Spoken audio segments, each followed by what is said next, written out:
macha allah oustaz tontu bi leer na nañ léegi nag ñu nar a jàll ci question bi ci topp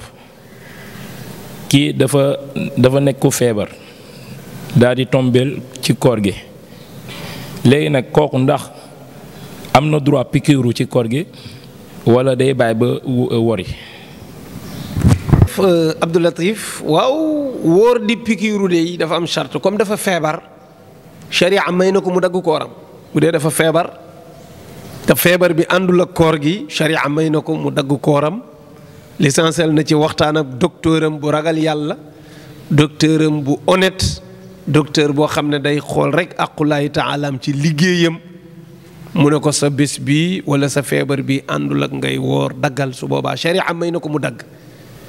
waaye nag su fekkee moom jàpp ne na mën na continuer ak feebar bi nii maanaam moom yëgul luy tax mu dagg koor gi te encore docteur waxu ko daggal koor gi ndax parce que jàpp nañ ne mën na ànd ak moom mais nag dafa war a jël pikiir dañuy xool pikiir bi ndax ci veine bi la jëm wala ci yaram wi la jëm. aji wóor mën na wóor pikiiru te du yàqu kooram mais mën na wóor pikiir ba yàqu koor gi pikiir bu dee ci veine lañ ko def veine bi lañ ko def. maanaam dañoo dàkk fi veine bi nekk ñu jam pikiir bi puus mu dugg ci deret ji pikiir boobu day yàq koor ndax daf lay yokk énergie moo tax nga gis waa ji bu ñu koy pikiir ñu fëgg loxo bi nii na ko contractel mu contracté pour sidit bi génn ñu gis fi veine bi nekk ñu mën ko jam kooku ci sa deret la jëm énergie boobu mu lay yokk bokkul ci yow kooku day yàq koor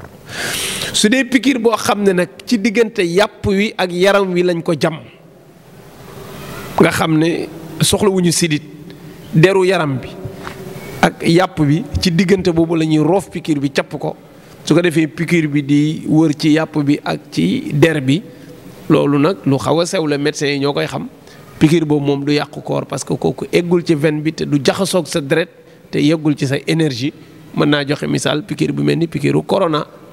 pikiir la boo xam ne soxla wuñ jam ko venu nit ki moom ci diggante yàpp bi ak der bi ci la pikiir bi di dox. salaamaaleykum.